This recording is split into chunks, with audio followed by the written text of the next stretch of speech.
Assalamualaikum warahmatullahi wabarakatuh.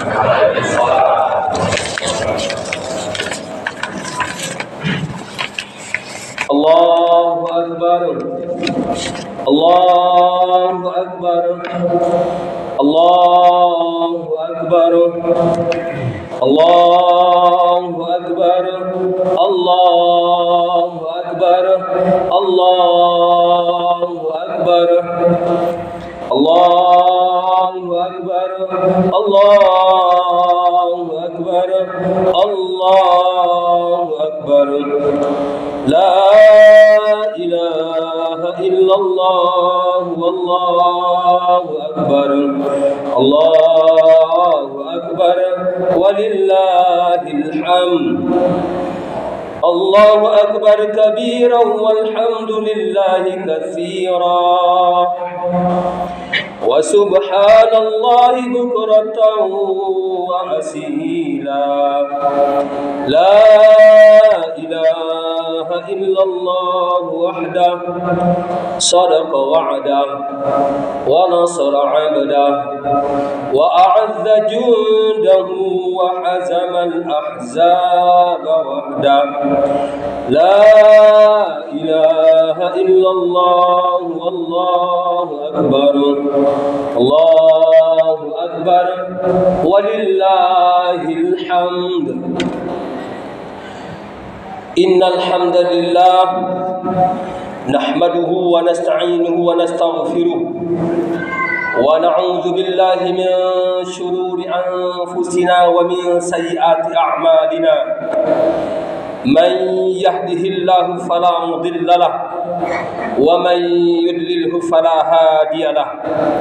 Ashhadu an la ilaha illallah wahdahu la syarika lahu al-haqqul malikul mubin wa ashhadu anna Muhammadan abduhu wa rasuluh as-sadiqul wa'dil amin alladzi la nabiyya ba'dah. Allahumma salli wa sallim wa barik ala nabiyyina Muhammadin wa ala alihi wa sahbihi wa mawala. Amma ba'd. Faya ibadallah, usikum wa iyaya bitaqwallah haqqa tuqatih faqad fazal muttaqun. Qala Allah Ta'ala fi kitabihil karim. Na'udzu billahi minasy syaithanir rajim. Bismillahirrahmanirrahim. Inna a'tainakal kautsar fasalli li rabbika wanhar. Inna syani'aka huwal abtar. Allahu akbar. Allahu akbar. Allahu akbar walillahil hamd. Hadirin wal hadirat jamaah salat Idul Adha yang dirahmati oleh Allah Subhanahu wa taala. Segala pujaan dan pujian serta ungkapan rasa syukur kita haturkan kehadirat Tuhan seluruh sekalian alam, yakni Allah Azza wa Jalla, atas segala taufik, hidayah, nikmat serta rahman dan rahimnya untuk kita semua, yang di pagi hari yang mulia ini kita dihimpunkan dalam jamaah hadir di rumah Allah yang mulia ini, Masjid Al-Jihad, dalam rangka mengamalkan sunnah Rasulullah sallallahu alaihi wasallam, yakni salat sunnah hari raya Idul Adha pada tahun ini 1445 Hijriah. Salawat serta salam kita peruntukkan bagi Nabi Agung Nabi Muhammad sallallahu alaihi wasallam, keluarga dan segenap sahabat-sahabatnya serta seluruh umatnya. Melalui mimbar ini khatib berwasiat kepada kita semua yang berhadir pada umumnya dan kepada diri khatib sendiri khususnya, marilah senantiasa kita memperbaharui rasa takwa kita kepada Allah Subhanahu wa taala dengan mengerjakan segala yang diwajibkan, melaksanakan segala yang diperintahkan, sebaliknya juga meninggalkan apa yang dilarang, yang diharamkan untuk kita jauhi. maka mestilah kita tinggalkan. Baik mengerjakan perintah Allah maupun meninggalkan larangannya adalah bukti nyata ketaatan kita kepada Allah dan Rasulnya, dan itulah yang disebut dengan takwa. Hadirin jamaah salat Idul Adha rahimakumullah. Pada hari ini, hari Senin 10 Zulhijjah 1445 Hijriah, bertepatan dengan tanggal 17 Juni 2024 Miladiah. Di bulan Zulhijjah ini ada satu peristiwa besar yang senantiasa kita rayakan setiap tahun, yaitu perayaan Hari Raya Idul Adha, atau dikenal juga dengan sebutan Hari Raya Kurban.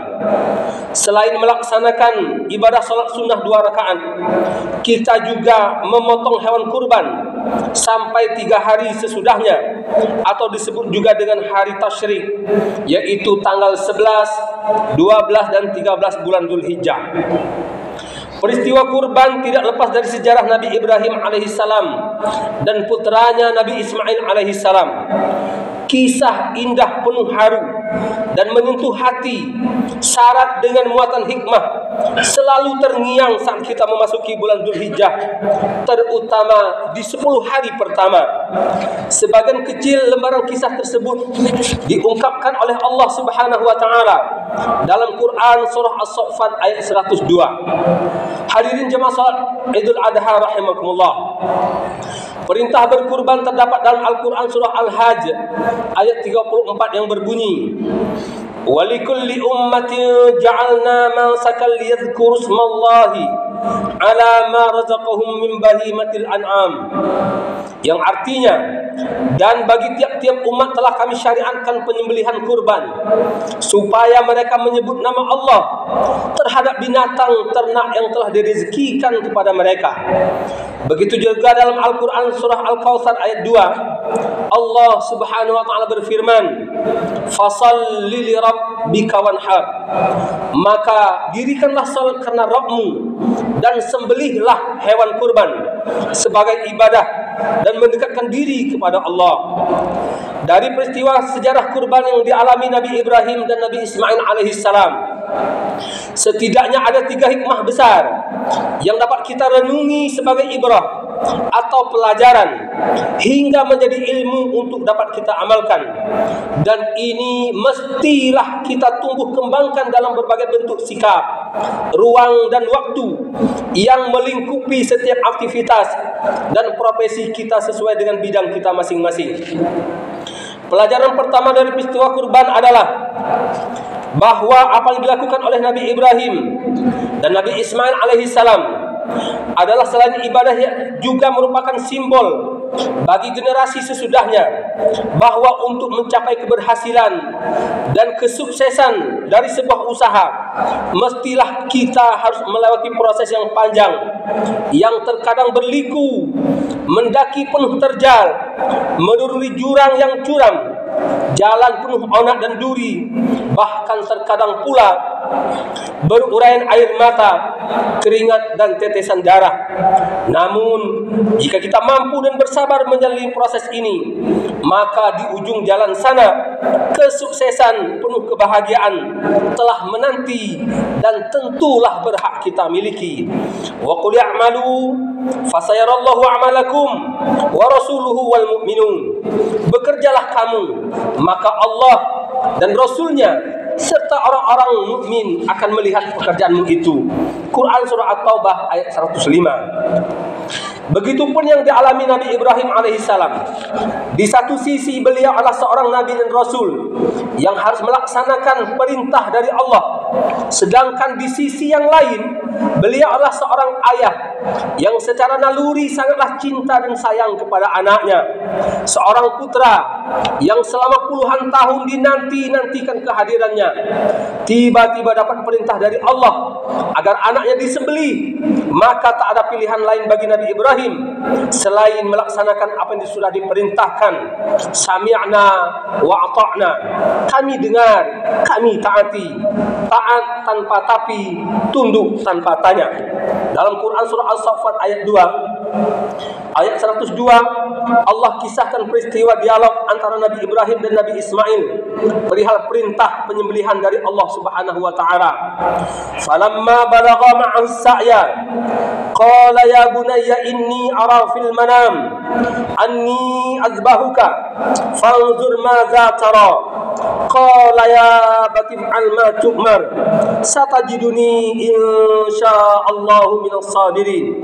Maka tak kala anak itu sudah sampai pada umur sanggup berusaha bersama-sama Ibrahim, maka Ibrahim berkata, duhai anakku, sesungguhnya aku melihat dalam mimpi bahwa aku menyembelihmu, maka fikirkanlah apa pendapatmu. Lalu ia menjawab, duhai bapakku, kerjakanlah apa yang telah diperintahkan kepadamu. InsyaAllah kamu akan dapati aku termasuk orang-orang yang sabar. Kisah pengorbanan keluarga Nabi Ibrahim alaihissalam sudah bermula sejak Nabi Ibrahim dapat perintah untuk berhijrah dari negeri Syam atau Palestina menuju Bakkah, sebuah lembah yang kering lagi gersang, tandus tak berpenghuni, tak ada tumbuhan, bahkan tak ada air. Dikisahkan bagaimana ibunda Ismail kecil yang bernama Siti Hajar dalam keadaan panik, lelah, kepanasan, kehausan, berlari-lari kecil dari Bukit Safa dan Bukit Marwah sebanyak 7 kali demi mendapatkan sedikit air untuk anaknya yang masih bayi, yaitu Ismail yang menangis karena kehausan. Dalam keadaan kelelahan di puncak pengorbanannya, di saat itulah Allah berikan hadiah terindah untuk 2 insan yang mulia, yaitu dengan memancarkan air bersih di bawah telapak kaki Ismail kecil, air dari sumber mata air yang tidak pernah kering sampai hari kiamat. Buah dari kesabaran menjalani proses ujian itulah hari ini kita menikmati hasilnya. Lembah Bakkah yang kala itu sepi tanpa penghuni, kini menjadi kota Mekah Al-Mukarramah yang ramai, makmur, sejahtera, paling aman, dan menjadi kota suci bagi umat Islam selain kota Madinah Al-Munawwarah. Air yang memancar dari telapak kaki Nabi Ismail hari ini kita kenal dengan nama sumur Zam-Zam, yang airnya sudah menyebar ke seluruh permukaan bumi ini, yang dibawa oleh jemaah haji setiap tahunnya. Begitulah aktivitas berlari dari Bukit Safa dan Bukit Marwah yang di kemudian hari menjadi salah satu rukun haji atau sa'i. Hadirin jemaah salat Idul Adha rahimakumullah. Anak adalah buah hati belahan jiwa, perhiasan dunia, kebanggaan serta anugerah istimewa bagi setiap orang tua. Anak menjadi pelaju cerita penerus sejarah, simpanan berharga. Di pundaknya ada segudang asa dan harapan bagi masa depan. Tak kala orang tua, ayah dan bunda memasuki usia tua, maka anak yang berbakti akan menjaga dan merawatnya. Terlebih ketika ayah dan bunda sudah tiada, maka anak yang soleh dan solehah akan mengenang jasa kedua orang tuanya melalui untayan bait doa-doa dan lantunan ayat-ayat suci Al-Quran. Allahumma gfirli dhunubi wali walidayya warhamhuma kama rabbayani saghira. Duhai ya Rabb, ampunlah dosaku dan dosa kedua ibu bapakku, serta kasihlah mereka keduanya sebagaimana mereka mengasihiku di waktu kecilku. Lalu pertanyaannya adalah, sudahkah kita hadir dan berperan sebagai orang tua yang baik bagi anak-anak kita, menghadirkan diri sebagai sosok yang dikagumi, digugu dan ditiru oleh anak-anak kita, menampilkan diri sebagai pribadi yang patut dibanggakan dalam keluarga? Pertanyaan ini mestilah kita jawab. Orang tua bukan hanya bisa memberi perintah, menyuruh melalui ucapan lisannya, akan tetapi juga menghadirkan keteladanan dengan menampakkan contoh sikap, perilaku, perbuatan dan amalan-amalan kebaikan lainnya, sehingga anak-anak kita merasa bangga memiliki orang tua yang menjadi teladan dan idola di dalam rumahnya. Inilah yang dipraktekkan oleh Nabi Ibrahim alaihissalam kepada putranya Nabi Ismail alaihissalam. Janganlah sampai di luar rumah kita begitu dihormati, dihargai, disanjung-sanjung, namun di rumah sendiri justru hilang kewibawaan, karena tak sejalan antara ucapan dan perbuatan. Ya ayyuhalladzina amanu lima taquluna ma la taf'alun kabura maqtan indallahi an taqulu ma la taf'alun. Wahai orang-orang beriman, mengapa kamu mengatakan apa-apa yang tidak kamu kerjakan? Amat besar kemurkaan di sisi Allah oleh karena kamu mengatakan apa yang tidak kamu kerjakan. Hadirin jamaah salat Idul Adha rahimakumullah. Pelajaran berikutnya dari peristiwa kurban adalah pada hakikatnya kurban itu adalah menyembelih atau memotong sifat-sifat hawani seperti sifat rakus, tamak, egois, bengis, berzina, suka mencuri, berlaku zalim, senang merampas hak orang lain dan lain sebagainya. Maka sudah selayaknya dipotong dan dihilangkan dari dalam diri kita. Nabi Ibrahim alaihissalam tidak diperintahkan oleh Allah untuk menjadi pembunuh agar membunuh Ismail alaihissalam. Nabi Ibrahim hanya diminta oleh Allah untuk membunuh rasa kepemilikan terhadap Ismail, karena pada hakikatnya semua yang ada di kolong langit ini adalah milik Allah subhanahu wa ta'ala. Setiap kita adalah Ibrahim, dan setiap Ibrahim mempunyai Ismail. Ismailmu mungkin adalah hartamu, tanah yang luas, kebun yang berhektar-hektar, kendaraan yang mewah, uang dan emas yang berbilang, yang setiap harinya engkau khawatirkan kerugiannya.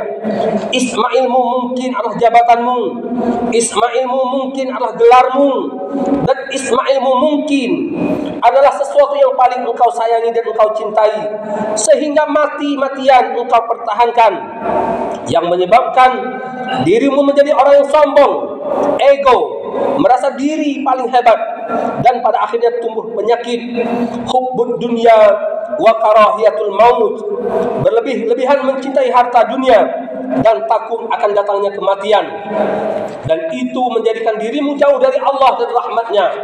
Padahal dunia ini hanyalah senda gurauan saja dan tipuan belaka. Wa mal hayatad dunya illa mata'ul ghurur fala tagharrannakumul hayatad dunya. Kehidupan dunia itu tiada lain hanya kesenangan sementara seraya menipu diri, maka jangan sampai kamu ditipu oleh kehidupan dunia. Quran surah Ali Imran ayat 185 dan surah Luqman ayat 33. Jamaah salat Idul Adha yang Allah muliakan, hikmah dari peristiwa kurban yang ketiga adalah berbagi terhadap sesama. Pembagian daging hewan kurban kepada orang yang tidak mampu hakikatnya dalam rangka membangun kesetiakawanan dan kepedulian sosial umat Islam. Ada sebagian saudara-saudara kita yang dalam kesehariannya, jangankan untuk mengkonsumsi daging yang harga belinya tak terjangkau, sekedar untuk memenuhi kebutuhan pokoknya saja sudah susah mendapatkannya. Maka daging hewan kurban hendaknya didistribusikan dengan tepat sasaran. Sepertiganya adalah hak bagi peserta kurban, sepertiganya lagi khusus dibagikan kepada kaum fakir dan miskin, dan sepertiganya lagi untuk dihadiahkan kepada semua orang, baik itu panitia kurban, jiran tetangga, bahkan orang-orang kaya juga berhak memperoleh atau menikmati daging hewan kurban itu, karena sejatinya menyembelih hewan kurban merupakan bentuk ketaatan kita sebagai wujud ketakwaan dan keimanan kita kepada Allah Subhanahu wa taala, serta sebagai sarana mempererat ikatan silaturahmi kita bersama. Layyana lallaha lahumuha wala dima'uha walakiyyana luhut taqwa minkum. Daging hewan kurban dan darahnya itu sekali-kali tidak akan sampai kepada Allah, akan tetapi yang sampai kepadanya adalah ketakwaan kamu. Quran surah Al-Hajj ayat 37. Bapak-bapak, ibu-ibu hadirin jamaah salat Idul Adha rahimakumullah, kita prihatin melihat pertikaian antar umat akhir-akhir ini. Politik penuh intrik, fanatik terhadap organisasi dan kelompok lebih besar daripada terhadap agama, saling hasud, saling caci, iri hati dan dengki, saling fitnah menjadi barang murah, menjadi bacaan dan tontonan di berbagai media. terutama di media sosial. Perpecahan permusuhan menjadi subur, sedangkan cinta dan kasih sayang semakin memudar. Ukhuwah Islamiyah menjadi melemah. Adapun umat di tingkat paling bawah bagaikan daun kering yang mudah dihimpun tapi sulit diikat. Jika terkena angin langsung berisik, jika terkena api langsung terbakar. Hanya karena beda partai politik, beda organisasi, beda mazhab, beda manhaj, kita begitu mudah tersulut emosi sehingga saling membuli, saling persekusi, satu sama lain saling mencari celah untuk dapat menjatuhkan lawan-lawannya. Maka yang terjadi adalah kita terpecah, tercerai-berai, lalu hancur dan tersungkur. Sedangkan musuh-musuh umat Islam bertepuk tangan dan bersorak-sarai melihat pertikaian sesama kita. Maka hentikanlah. Sesungguhnya kita ini bersaudara, saudara dalam akidah dan keyakinan, juga bersaudara sebangsa dan setanah air. Untuk itu, ayo kita bergandengan tangan, meluruskan dan merapatkan saf barisan agar kita menjadi kuat tak terkalahkan. Kita kuat karena kita bersama. Kita bersama karena kita bersaudara. Jaga ukhuwah, jaga persaudaraan, agar kebersamaan kita ini tidak hanya di dunia ini saja, akan tetapi tetap berlanjut hingga ke akhirat, dan bersama kita masuk dalam surganya Allah Subhanahu wa ta'ala. Dengan demikian, tumbuhlah rasa kebersamaan serta nilai-nilai persaudaraan, agar silaturahmi tetap lestari dan ukhuwah selalu terjaga. Bersama kita mohonkan rahmat dan keampunan dari Allah Rabbul Alamin. Barakallahu lakum fil Qur'anil azim wa nafa'ani wa iyyakum bima fihi minal ayati wa dzikril hakim. Aqulu qawli hadza fastaghfiruhu innahu huwal ghafurur rahim.